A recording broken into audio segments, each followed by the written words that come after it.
Hello viewers and welcome to another episode of Elections by Numbers. Today we're talking about the Grand Canyon state, Arizona. Along with New Mexico, Arizona was one of the last two states to complete the current boundaries of the 48 contiguous states of this country. That was a direct result of the Gadsden Purchase in 1854, which filled in the bottom parts of both of those two states and delineating the current U.S.-Mexico border as it stands today. Arizona also produces more copper than any other state in the country. In fact, if you melted the copper roof off of the Capitol building in Phoenix, you could reforge it into 4,800,000 pennies or $48,000. Arizona is also one of two states in this country that does not observe daylight savings time, the other being Hawaii. So in the summertime, Arizona actually shares a common time with California and Oregon, Washington and the West Coast, joining the Pacific time zone in theory for the summer months. However, the Navajo Nation, which makes up much of northern Arizona, does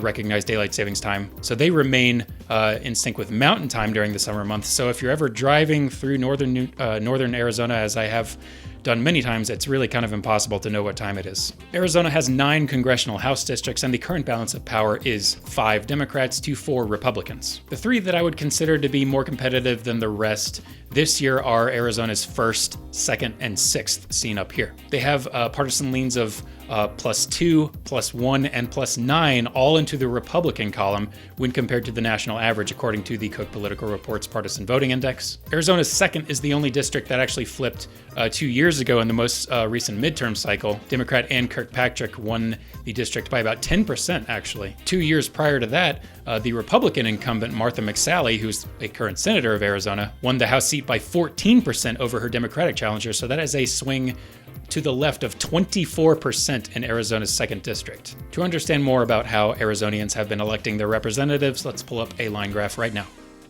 And taking a look at this is pretty alarming if you're a Republican in Arizona in 2020, to say the least. There were clear advantages for Republican turnout going all the way back to the beginning of the decade to 2016, and then suddenly in 2018, Democrats outperformed Republicans in terms of raw numbers. They were able to flip that 2nd district very easily, and they managed to flip a Senate seat, one of 2 Senate seats that actually flipped into Democratic control 2 years ago, the other one being in Nevada. Kyrsten Sinema actually defeated Martha McSally 2 years ago, who's the other senator in Arizona who's up for re-election this year. And Sinema did very well 2 years ago. I mean, I think she even outperformed much of the polling data that came out for her. And that's certainly reflected in how Arizonians turned out to vote in terms of raw numbers for House candidates. And this points to a lot of trouble ahead for Republicans in the state. So now let's toss that graph aside. I do think Arizona's 6th district will narrowly flip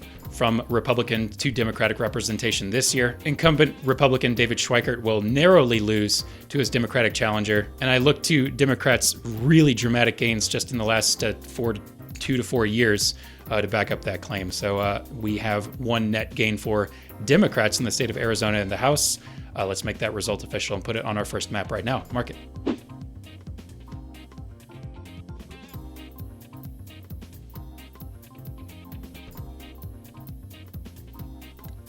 Up next, we have a Senate election in Arizona. Incumbent Republican Senator Martha McSally is running for her 1st full term this year after being appointed by Governor Doug Ducey to finish out the term of the late, great John McCain. She's running against Democratic challenger and astronaut Mark Kelly this year, who is also the husband of former Representative Gabby Giffords. Whoever goes on to win this election this year will actually be running again in 2022, because that is when John McCain his original term would have ended. So we'll be seeing either Martha McSally or Mark Kelly again very soon, depending on how we predict this is going to go today. To understand more about how Arizonians have elected their senators, let's pull up some voter turnout ratios right now.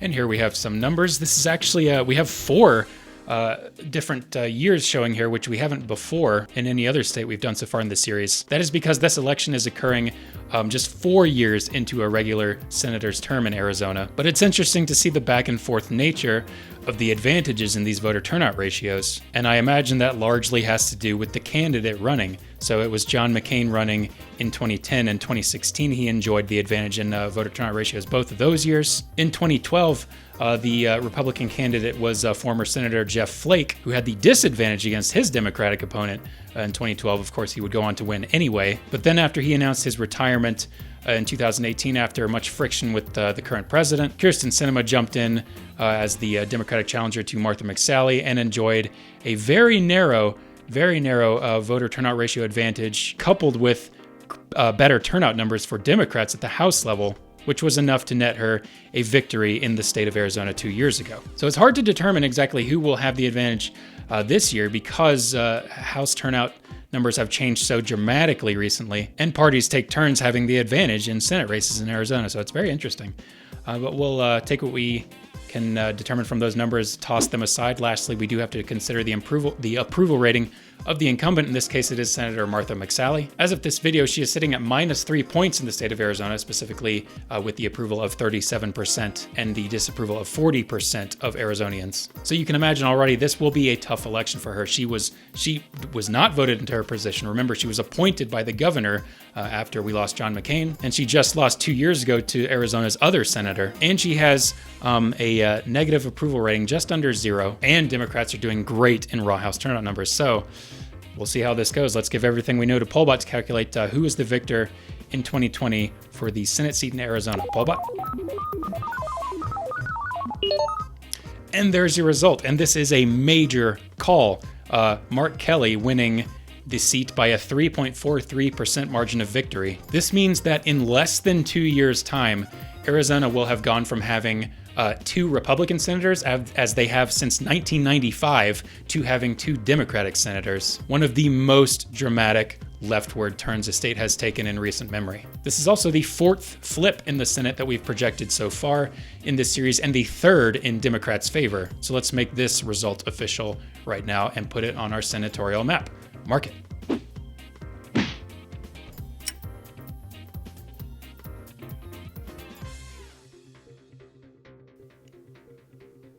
Now it is time to talk about the presidential election of 2020, starring President Donald Trump and Democratic challenger Joe Biden. Arizona is a state that last voted for a Democratic presidential candidate in 1996, actually, when they voted for President Bill Clinton over Republican challenger Bob Dole. The state more recently voted for Donald Trump over Hillary Clinton in 2016 by a roughly 3.6% margin of victory. That had actually narrowed up from 2012 when Mitt Romney carried the state by about 9%. To understand more about how Arizonians have elected their presidents, let's pull up some more voter turnout ratios right now.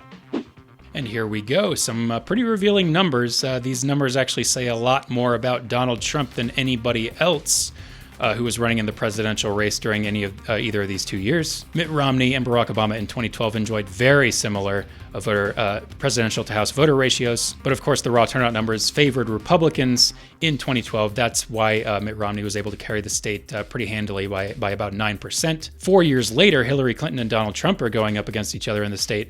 Hillary Clinton pretty much barely drops off from Barack Obama at all, but Donald Trump drops off by over 10 points from how Mitt Romney did. Donald Trump actually received just fewer votes than all Republican House candidates running in Arizona that year. He was carried across the finish line by the better turnout for Republicans at the House level than Democrats enjoyed that year. But this also explains why he less decisively carried the state of Arizona anyway, by just over 3%. Certainly not a good look for him going into 2020. So let's remember that. Let's toss those numbers aside. Lastly, consider the approval rating of the incumbent. In this case, it is President Trump. His approval rating in Arizona as of this video is -11 points, which is a shockingly low number for a state that voted for him 4 years ago, that hasn't voted Democrat in 24 years. Also, certainly not a good look for Donald Trump going into the election this year. And that is everything we need to know to calculate how this race is going to go in November. So let's give everything we know to Pollbot for a second time to calculate who's going to carry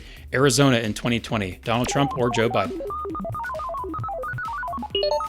There is your answer. It is Joe Biden. We have projected him to carry the state of Arizona by a roughly 2.52% margin of victory. Also, another major call in this video. We get 2 in 1 video today, guys. You're pretty lucky. Not only have we projected a Senate seat to flip, but we have projected that Joe Biden will in fact be the first Democrat in 24 years to carry the electoral votes from Arizona. This year it is 11 of them. Joe Biden's getting a lot closer to that magic number, 270. So let's make this result official and put it on our presidential map right now. Mark it.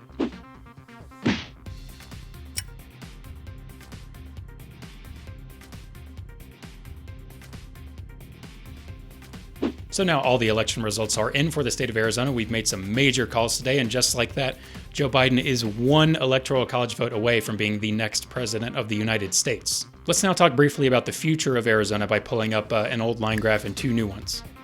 So first, let's talk a little bit more about the raw House turnout numbers that we've observed for Arizona over the last decade. Let's look specifically at the slope values that we have for both of those equations there.